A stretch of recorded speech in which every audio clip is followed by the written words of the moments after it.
Bonjour à tous, j'espère que vous allez bien. Alors aujourd'hui, nouvelle vidéo, on continue cette série de vidéos toujours avec Guillaume.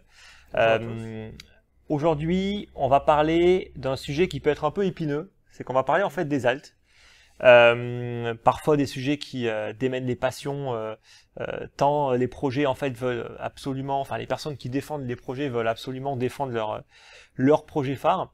Là, c'est pas du tout le but de parler de quel projet est meilleur ou pas, ça franchement on s'en fiche. Aujourd'hui en fait on va surtout parler en fait des stratégies, des meilleures stratégies d'investissement pour profiter au mieux des alts.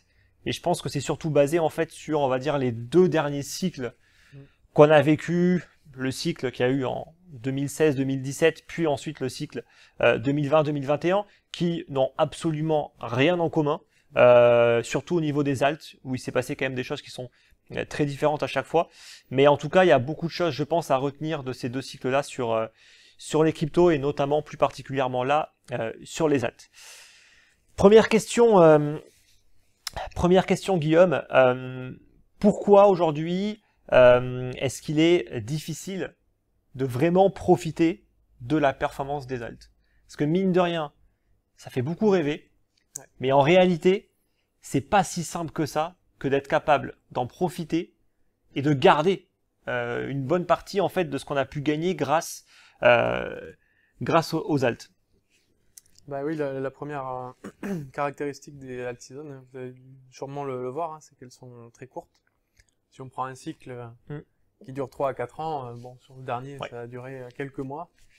Vraiment, quand on était dans les plus hauts, et c'est parti très vite. Donc déjà, il faut être prêt. Et le problème, c'est que si on n'anticipe pas, qu'on attend que ça soit beaucoup trop clair, en fait, le marché est quasiment déjà au plus haut et on va prendre des miettes et surtout prendre beaucoup trop de risques.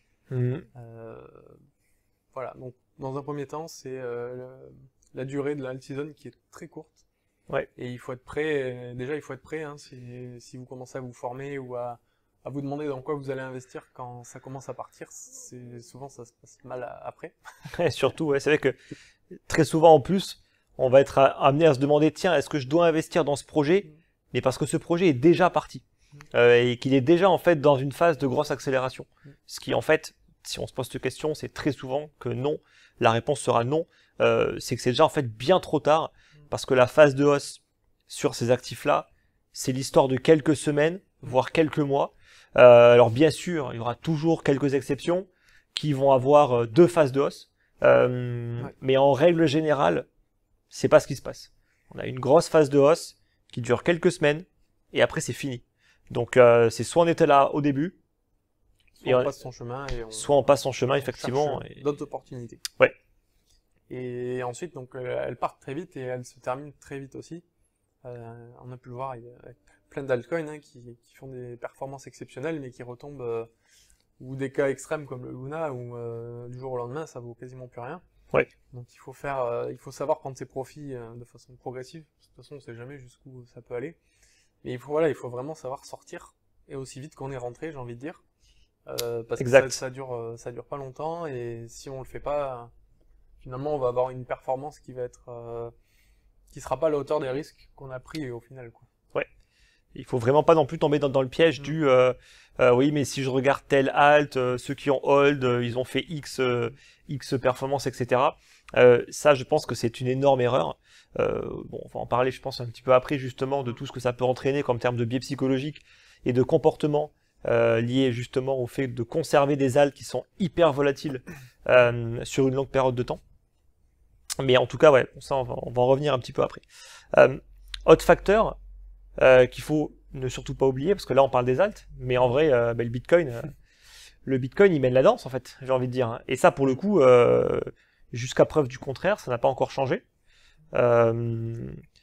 Donc je sais pas si t'as... Je pense que moi j'ai été surpris, comme beaucoup de gens je pense, au début du marché, enfin quand on commençait à passer les 10 000 vers les 20 000, et de voir que finalement, même plus haut, que dans cette phase-là, c'était surtout le Bitcoin qui prenait en valeur. En 2020. Oui, avec la dominance du Bitcoin qui explosait. Qui partait en flèche, Et à ce moment-là, finalement, il valait mieux avoir du Bitcoin Ouais. Être full altcoin, quitte à se positionner finalement quand le Bitcoin commençait à souffler. Et c'est un peu pareil à la baisse, j'ai l'impression, où dans les phases de panique, bon, le Bitcoin reprend beaucoup de dominance. Ouais, clairement. Et une fois qu'il se calme, après, on peut se réexposer un peu aux alts. Donc il est quand même, moi je le prends en compte de toute façon, surtout la dominance du Bitcoin. Il faut prendre en compte, ouais, c'est ça en fait. C'est surtout les cycles et le comportement quand tu as un Bitcoin qui absorbe une grosse partie en fait de la capitalisation sur une vague de hausse.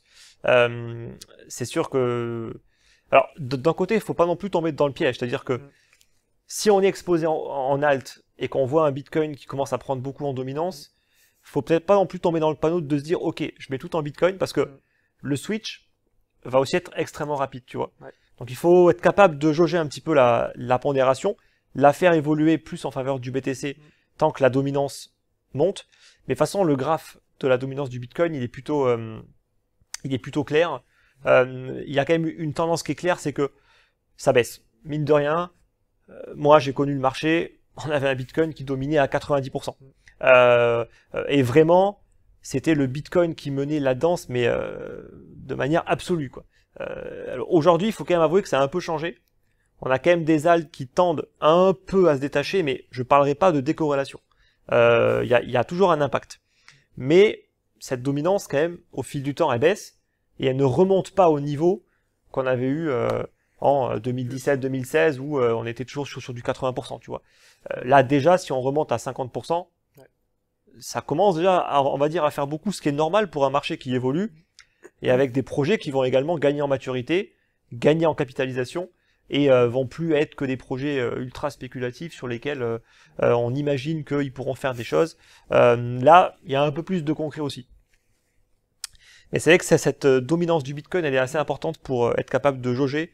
Est-ce qu'il faut prendre plus ou moins de risques? Je pense principalement sur les alts.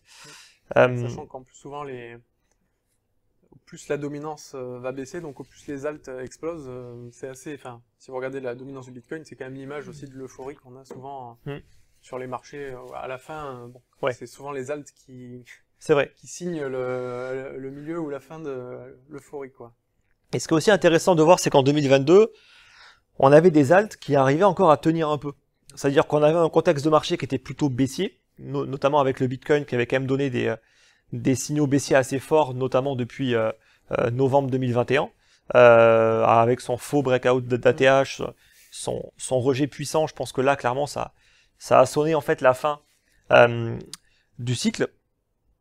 Les alts avaient plutôt bien tenu, pour certaines en tout cas, mais il y a eu un effet de rattrapage qui a été vraiment astronomique. C'est dès qu'il y a eu vraiment des moments de panique. Et là, tout de suite, on a vu des alts se faire mais totalement massacrer. Des moins 20, moins 30% en 24 heures, avec un Bitcoin qui en vrai baissait pas tant que ça. Tu vois. Et c'est là où on s'est rendu compte, non, en fait, tu vois, les comportements sont toujours les mêmes. Et au final, une fois de plus, tu vois, ceux qui étaient en Bitcoin et qui étaient restés exposés en Bitcoin, ils ont un peu encaissé. Mais ceux qui sont restés exposés en alt, ils se sont fait massacrer, quoi. Donc ça, c'est clairement, en tout cas, un truc vraiment à prendre en compte.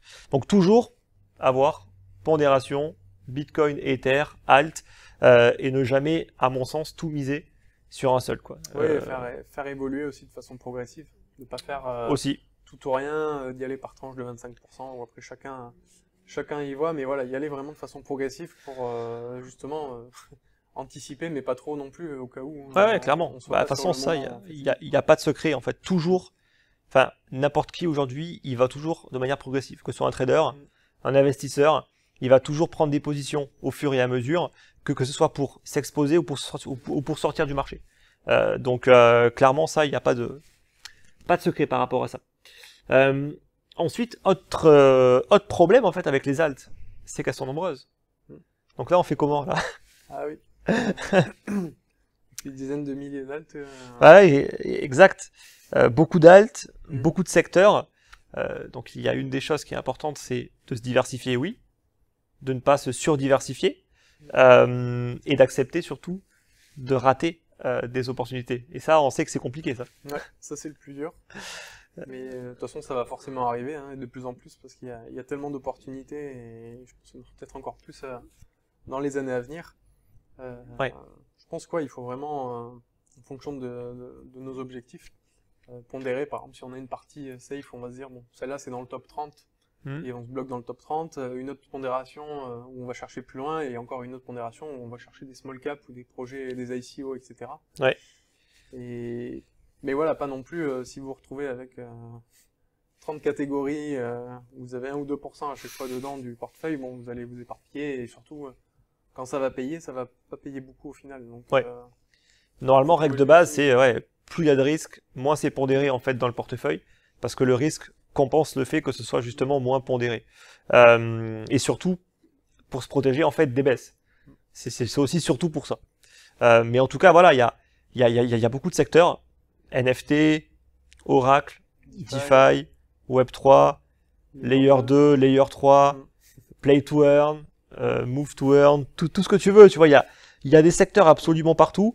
Ceux qui veulent être présents partout, en fait, ils vont surtout rien faire. Ils vont être tellement éparpillés qu'ils vont être incapables de suivre quoi que ce soit. Déjà, rien que à notre échelle. Déjà, un écosystème, c'est compliqué.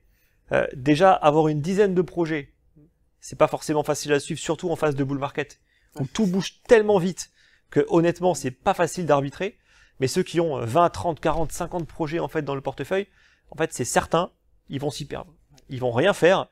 Quand il faudra vendre, ils vont pas vendre. Ils verront pas en fait les choses venir. Donc clairement, on se focus uniquement sur quelques projets de quelques secteurs et puis moins on prend de risques, plus on assure au final en allant chercher des grosses caps, quoi. Il faut avoir voilà une partie pour assurer au cas où. Si jamais les secteurs dans lesquels vous misez, il se passe rien par malchance, j'ai envie de dire. Ouais. Bah, il y a quand même le côté avec les grosses caps, l'Ethereum, BNB et compagnie, qui vont quand même assurer la performance sur le moyen long terme. Ouais, clairement. Ensuite, le fait que les alts, faut quand même pas oublier une chose, c'est que très souvent, elles ne sont basées que sur de la spéculation pure. Ça veut dire que derrière, il n'y a pas grand-chose. Il y a au pire une belle façade avec juste un site et pas grand-chose derrière.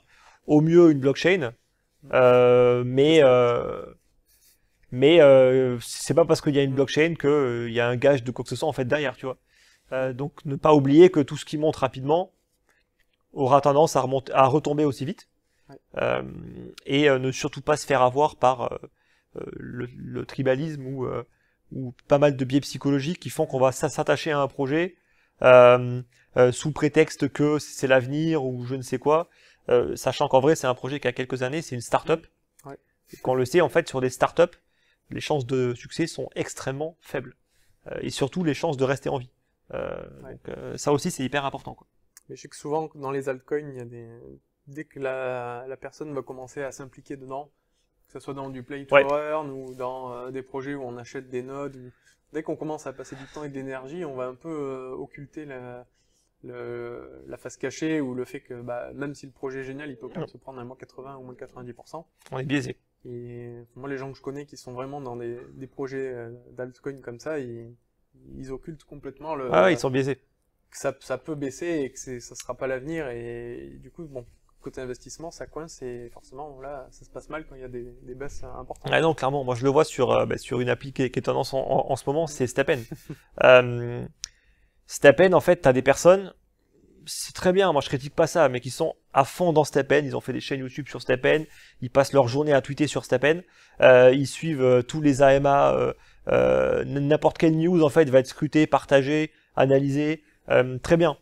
Mais quand tu es autant impliqué en fait dans un projet, d'une part, c'est impossible d'être vraiment objectif, c'est impossible, t'es trop biaisé en fait, et surtout en fait c'est un cercle vicieux dans lequel tu vas y mettre beaucoup d'espoir, tu vas y mettre beaucoup d'argent.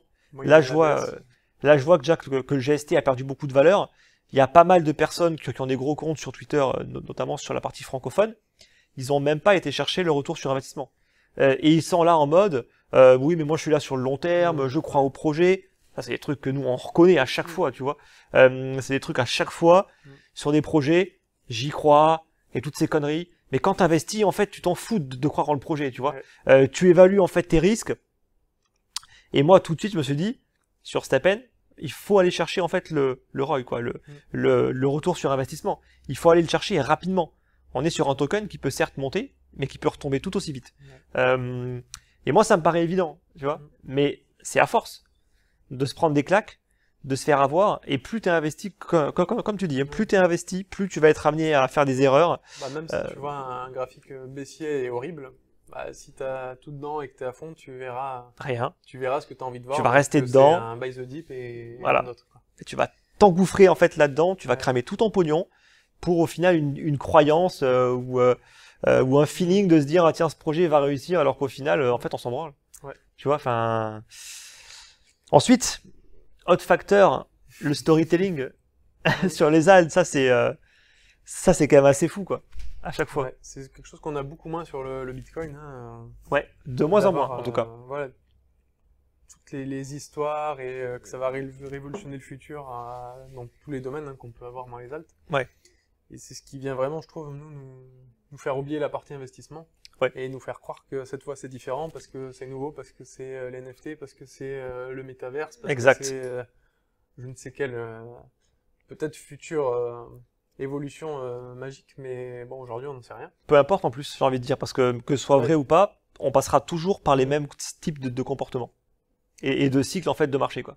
Mais ouais, pour moi c'est une des difficultés avec les alts où il faut vraiment faire attention au marketing, la com et le narratif que ils sont là pour vendre, donc ils vont plus insister sur tout le storytelling qu'il va y avoir autour de leur projet. Bah, déjà en fait quand une personne te parle de son projet, déjà d'une tu sais qu'il n'est pas objectif, donc bien évidemment que le mec il va te le vendre et c'est à celui qui a le plus d'arguments commerciaux, tu vois. Donc tout ça c'est clair que pour moi c'est complètement biaisé, mais clairement voilà, enfin on va le redire, mais on mise pas tout sur un projet, même si on est convaincu pour X raisons que ce projet va tout révolutionner. Voilà. Il faut pas oublier aussi que les quelques personnes que vous pouvez connaître ou que vous voyez sur Internet qui ont fait beaucoup d'argent avec ce projet, c'est une toute petite minorité et que pour une personne qui a gagné beaucoup d'argent, il y en a combien ont perdu je sais pas combien d'autres qui ont tout perdu. Ah ouais, clairement. Comme les conneries sur Shiba, hein. Moi j'ai vu encore des conneries sur Shiba, des mecs qui disent ouais mais lui là il a investi X quand ça valait rien, maintenant il a plusieurs millions, etc. etc. C'est toujours les mêmes histoires, ça se répète en boucle. Mais t'en as un pour 100 000 qui se sont fait rincer, tu vois. Parce que c'est peut-être mieux que le loto, mais ça reste proche des résultats du loto quand même. Ouais. Bah sur ce type franchement sur ce type de projet quand même. Donc petite coupure, hein. On a une petite coupure, donc c'est normal si la transition n'est pas parfaite. Donc voilà, donc par rapport au Shiba, je pense que tout a été dit, c'est un exemple parmi d'autres. Mais clairement, très souvent, ça s'apparente plus à du loto que autre chose, et c'est pas de l'investissement. Voilà. Il faut quand même bien différencier en fait les choses, quoi. Autre point, mais ça justement, bon, on l'a déjà dit, hein, on s'attache pas à un projet. Et surtout, on essaye pas. Faut arrêter de vouloir toujours se convaincre par tel ou tel argument que cette fois-ci, ce projet, lui, par contre, il va réussir. Tu vois, on se rappelle de Tron, on se rappelle de Litecoin, des projets comme Elastos. Je pense que s'il y a des personnes qui nous ont rejoints il y a quelques années, ils savent même pas ce que c'est. Neo, le fameux projet chinois qui allait tout exploser parce que tu avais la Chine derrière, etc. Bon voilà, ceux qui ont misé tout là-dessus en mode buy and hold, aujourd'hui, malheureusement pour eux... Je pense qu'il faut aussi se forcer à regarder, pour ceux qui le font pas déjà, les altcoins versus le Bitcoin. Parce que souvent, on va avoir tendance, quand on regarde le Litecoin, par exemple, versus l'USD, bon, c'est bien, ça monte, etc. Mais si on commence à regarder le Litecoin, par exemple, versus le Bitcoin, c'est baissier et il n'y a rien d'encourageant. Et souvent, les gens qui sont dans un altcoin, qui sont derrière et qui veulent y croire, ils regardent uniquement en USD parce que ça monte ou ça stagne. Donc c'est plus plaisant. Ouais, clairement. Si vous regardez versus Bitcoin, vous allez clairement voir les projets dans lesquels il ne faut pas investir. Qui sont pas dans la bonne pente, on va dire. Et encore, Litecoin, il fait partie parmi les mauvais, il est sur le haut du panier. Mais c'est vrai que quand tu regardes son graphe versus BTC, il n'a pas fait un nouvel ATH en fait depuis des lustres, depuis des années et des années. Et c'est vrai qu'en fait, même s'il prend de la valeur versus dollar, c'est parce que tu as le Bitcoin qui en prend encore plus. Donc en vrai, pourquoi aller prendre plus de risques sur un actif qui fait moins bien que le BTC? Voilà, ça c'est vraiment la question cruciale Mm. à toujours se poser. Et ensuite, je terminerai en fait par juste une stat qui est hyper importante. C'est que vous avez beau avoir la meilleure conviction du monde sur un projet, il y a des fonds d'investissement qui eux ont les moyens d'analyser en fait des projets bien plus que vous, et surtout ils ont des contacts pour aller directement parler avec les personnes qui gèrent le projet et tout ce que vous voulez. Et un fonds d'investissement, quand ça investit en fait les fonds en fait qu'ils ont levés pour à telle levée de fonds, enfin peu importe, quand ils investissent en fait, ils vont investir à peu près, on va dire, dans une cinquantaine de projets. Dans ces 50 projets-là, la performance en fait du fonds va se réaliser grosso modo en fait sur les 20 à 30% de projets qui sont encore là aujourd'hui, et la grosse perf n'est réalisée en fait que sur les quelques projets qui ont réellement explosé, qui vont faire des fois 50, des fois 100, et très souvent la perf en fait d'un fonds se fait uniquement sur ces petits projets. Même parfois, on peut avoir que des bons projets qui vont faire des x2, x3, x4, mais avec toutes les autres pertes, ça suffit à peine à compenser en fait le fait de rester en positif. Et si t'as pas un ou deux projets qui a fait un x50 ou un x100, Ouais. bah le fonds en fait il fait rien. Et les fonds ils ont pas du tout les mêmes moyens Ouais. que nous, simples particuliers. Donc Les équipes entières. ça amène à une réflexion. C'est de se dire, est-ce que nous, en tant que particuliers, on a la moindre chance d'être capable, en misant dans moins de projets, de faire mieux que ce que font des fonds. Ah, peut-être. Hein, je dis pas que c'est pas possible. Mais c'est toujours pareil. Est-ce que c'est probable? Je pense pas. Voilà. Donc, et là, je parle d'une stat, c'est important de le préciser, on parle des fonds tradis. Je parle pas en fait de fonds crypto. Donc quand tu investis en fait dans des startups, c'est un peu plus encadré que des projets crypto qui ont été créés en 5 minutes avec un petit white paper, un petit site, et basta, je lève des fonds, tu vois. C'est un tout petit peu moins risqué quand même sur le marché tradi. Donc ça veut dire qu'à mon avis, le taux d'échec sur des projets crypto, il est encore plus élevé. Voilà. Donc je pense que ça amène quand même à de la réflexion tout ça, et à relativiser un petit peu le fait de se dire que bon, Bitcoin, Ether et quelques alts bien capitalisés, c'est pas si mal que ça, même si ça peut aussi valoir le coup de le tenter en fait sur quelques alts, why not? Mais on mise pas tout en fait dessus. Ouais, quoi. voilà. C'est surtout ça, je pense. Mm. Est-ce que tu aurais des conseils maintenant? On a fait un peu le bilan sur tous les problèmes qu'il peut y avoir en fait avec les alts. C'est pas forcément pour dissuader absolument le fait en fait de s'exposer aux alts, hein, mais quels conseils tu pourrais donner en fait pour essayer justement de profiter au mieux des alts? Si je pouvais me conseiller moi-même il y a 4-5 ans en arrière, ça va être de prendre le Bitcoin en considération, et principalement la Bitcoin dominance. Ouais. Quelque chose par exemple, que je regardais pas du tout à mes débuts dans les cryptos, et qui est aujourd'hui finalement limite la base pour la partie altcoin de mon analyse. Je me base vachement là-dessus pour voir les mouvements de capitaux entre le Bitcoin et les altcoins. Ouais. Donc ça, vous pouvez... sur le graphique, on voit très bien les zones de support, de résistance qui peuvent servir de guide. Clairement. Et les tendances, que ce soit la théorie de dos ou des moyennes mobiles, ou peu importe l'indicateur de tendance, vous pouvez vous servir de ça pour vous guider dans est-ce que c'est plutôt une tendance pour surfer les alts, est-ce que c'est plutôt le moment où il faut rester en Bitcoin en attendant de voir ce qui se passe. Ouais. Souvent dans les moments de panique. Souvent. Voilà. Ou les marchés baissiers, vous le verrez clairement, hein, de toute façon, sur la dominance du Bitcoin. D'avoir majoritairement une partie, au moins 50%, voire plus, du portefeuille qui est focalisé, par exemple, sur le top 5, avec en sélectionnant, moi c'était par exemple que Ethereum. Ouais. Ça, vous pouvez, ou vous achetez, j'ai envie de dire, un top 5 ou 10 sans Ouais. réfléchir, ou alors vous sélectionnez pour prendre que les cryptos dans lesquels il y a des fondamentaux ou des critères qui vous correspondent. Et voilà, segmenter après une autre partie avec des altcoins un peu plus faiblement capitalisés, et vraiment une dernière partie ICO et vraiment des small caps ou des projets, on se rappelle comme sur la Binance Smart Chain, des choses vraiment très très spéculatives où on peut tenir en mettant qu'une faible partie de son patrimoine. Ouais. On met pas 10 ou 20% dans ces projets-là. Ouais, non, clairement, c'est vrai que moi, je mettais très très peu. Je mettais quelques milliers de dollars en fait sur des projets et tout de suite, ça pouvait monter à 50, 100 000 balles en fait dans un projet. En fait, c'est vrai que plus tu prends du risque, voilà, moins tu as besoin de capital pour aller chercher en fait du gros rendement. Quand ça disparaît, au moins, si c'est 1% de votre capital ou 0,5%, on s'en branle. Ça va pas vous empêcher de dormir la nuit, et surtout que si ça commence à vous à créer des problèmes de sommeil ou autre, après ça va aussi déteindre sur les autres stratégies. Ouais. Et finalement, la petite partie du patrimoine peut vite influencer le reste, quoi. Ah ouais, non, clairement. Par votre mental, etc. Ouais. Donc voilà, faire attention, voilà, à tout ce qui est altcoin super risqué, ICO, etc. De vraiment, c'est du bonus, et si demain ça tombe, ça doit pas changer votre objectif. Ouais. Surtout, le faire de façon... surtout prendre du profit, quoi. Et à minima, on sécurise quand même sa position. Ouais. On récupère ce qu'on a injecté, voire un tout petit peu plus. Il vaut mieux, tu vois, sur un projet où tu mets 1000, ça monte à 100K.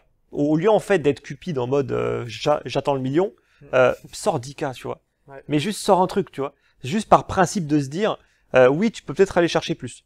Et si ça va monter jusqu'au million, bah c'est pas grave, tu iras jusqu'à 900 000, ça fait quasiment aucune différence, tu vois. Par contre, la différence, c'est que si le truc se fait éclater et il retombe sur ses pattes, voire encore plus bas, tu aurais pu prendre 100K, t'as pris 10K, bah c'est mieux que zéro, quoi, tu vois. Ouais. Ça fait toujours du capital en plus à réinvestir après dans d'autres opportunités. Exact. Et ouais, pas hésiter à même faire plusieurs paliers, vu qu'on sait jamais où ça peut aller, faire plusieurs paliers. 3, 4, sans trop hésiter. Non, il faut pas hésiter. Moi, j'ai toujours insisté. Prends des profits. 20 ou 30%, ça change rien. Tu vois, enfin, tu restes majoritairement exposé, même si moi, je recommanderais encore plus, tu vois. Mais au moins sortir, ouais, 10, 20, 30%, tranquillement, sur des phases de hausse. Mais c'est pas facile. Ah non, c'est facile à dire ou à lire, mais quand il faut l'exécuter et qu'il y a de l'argent en jeu, et souvent, en plus, c'est des sommes qu'on n'a jamais vues ou des sommes importantes. Ouais. C'est toujours difficile de sortir de quelque chose qui marche bien, on a envie de rester dans le manège, quoi. Clairement. Et donc dans les stratégies, il y a aussi les indices. On peut aussi maintenant miser un petit peu sur les indices pour éviter en fait de se prendre un peu la tête avec les alts. On se dit bon, ben, je prends le top 15, des cryptos et puis je m'embête pas. Au moins je sais que je vais suivre le marché. Je sais que je vais mieux performer que la plupart des gens qui vont essayer en fait de choisir au cas par cas. Et aujourd'hui, il y a quand même des outils. Tu vois, tu prends, je sais pas moi, des trucs comme Shrimpy ou je ne sais quoi. Tu peux quand même facilement créer ton indice, faire ton petit en fait DCA dessus et juste suivre tranquillement le marché sans avoir à passer des heures tous les jours à essayer de trouver en fait le projet qui va te faire des fois 100 ou ce que tu veux. Tu vois, moi, en toute transparence, sur le dernier bull run, je passais une moyenne de 5 minutes sur un projet. Et les projets sur lesquels j'ai fait des fois 100, sans mentir, j'ai passé 5 minutes dessus. Vraiment. Tu vois, c'est des projets en fait comme Flow, où j'ai fait une ICO en fait dessus. J'ai pas analysé durant une journée entière toutes les méandres de la documentation qu'on pouvait trouver sur Flow, tu vois. En 5 minutes, j'ai eu mes éléments. Ok, c'est bon. J'ai investi sur Bunny, sur la BSC, quand c'est la hype de la BSC. Pour investir sur Bunny, t'as pas besoin de faire beaucoup de recherche, tu vois. Tu sais que c'est un projet qui est complètement foireux, mais t'as une hype. T'as une hype et un potentiel de hausse qui est tellement élevé qu'en quelques minutes de recherche, je me suis dit, bon, allez, on le tente, et boum, x 100. Et après, bon, mais c'est retombé aussi vite. Hein. Mais tu vois, juste pour dire qu'il n'y a pas de secret, quoi. Et donc, ceux qui imaginent, ils perdent des heures tous les jours à analyser, à chercher. En fait, vous trouverez rien, techniquement, dans vos analyses, pour dire tel projet va être hypé, tel projet va créer de l'engouement. En vrai, t'as pas vraiment de trucs miracles, tu vois. Ça s'appelle le délit d'initié après. Bah ouais, effectivement, tu vois. Enfin, en tout cas, là, je parle spécifiquement des petits projets qui peuvent exploser. Il y a vraiment, il y a aucun moyen, en fait, réellement. Donc, faut pas en perdre son temps, en fait, dessus, quoi. Faut pas tout miser dessus. Aussi, bien évidemment, hein, mais des fois, il vaut mieux dépenser un peu d'énergie par d'autres moyens que les cryptos pour aussi se créer un capital aussi plus important. et aller prendre moins de risques derrière. Ouais, parce que là, dans oui. le top 50 par exemple, Ouais. que avoir 1000 euros et de vouloir, je sais pas, gagner 1 million, et du coup on est obligé, on peut pas passer par Ouais. Bitcoin pour faire ça, on est obligé d'aller prendre des risques super importants, Ouais, clairement. et souvent bon, c'est là qu'on... Ouais, parce qu'en toute objectivité, Ça ouais, sert à il y a une part de chance qui est énorme. Ouais. Donc ça, il faut quand même pas l'oublier. C'est important, je pense, de le rappeler. Est-ce que tu as d'autres choses que tu voulais ajouter avant de conclure? Non, sur les alts, je finirais qu'elles peuvent toujours aller plus bas Ouais. qu'on ne le pense. Il n'y a pas de limite à la baisse. Ou on met des stops, ou alors on se met un niveau, une zone clé où on se dit, bon là, si Ouais. cette zone, elle cède, c'est vraiment pas bon, et Ouais. je sors et on verra plus tard. Parce que vraiment, autant le Bitcoin, je pense que c'est comme le SP500, ça va pas descendre jusqu'où on ne sait pas, mais une action en particulier ou une altcoin en particulier, elle peut descendre très très très bas et ne jamais remonter en plus. Hein. Surtout ne jamais remonter. Ou alors pas du tout remonter à son ancien niveau. Donc voilà, attention, attention au buy the dip sur les altcoins, je dirais. Ouais, les buy the dip sur les altcoins, sauf sur les grosses alts, sinon honnêtement c'est extrêmement risqué. Et comme tu dis, en fait une alt, ça peut toujours faire 50% de plus à la baisse, sans aucune limite. Donc faites gaffe. Voilà. Principalement sur les alts, honnêtement, faut vraiment y aller avec des pincettes. Voilà. Donc c'est bien, mais faut oublier que c'est du bonus. Ouais. Pour moi en tout cas c'est du bonus en termes de perf. Ouais. Le plus gros de la perf, moi en tout cas, et je pense que toi c'est pareil, il se construit sur BTC ETH, ouais. quelques autres grosses alts parfois, et après le reste c'est du bonus. On fait des fois 50 par-ci par-là, très bien, on est content de les faire, mais si on les fait pas, on s'en fout. Tu vois, c'est vraiment que du bonus, parce que si on fait autrement, je pense malheureusement qu'on risque d'être plutôt bien déçu. C'est plus la chance qui va jouer. Donc. Clairement. Moins. Voilà en tout cas par rapport aux alts. Donc j'espère que ça vous a plu. Donc n'hésitez pas à partager un petit peu votre avis dans l'espace de commentaires. N'oubliez pas le like. Et nous on se retrouve pour une prochaine vidéo où on va également parler du buy and hold, de la stratégie en fait du buy and hold, et un peu donner en fait notre avis sur cette stratégie. Donc aussi une vidéo à mon avis dans laquelle il y aura pas mal de vérités qui pourraient surprendre. Allez, en tout cas, je vous souhaite une bonne journée et on se retrouve à très vite. Bye bye.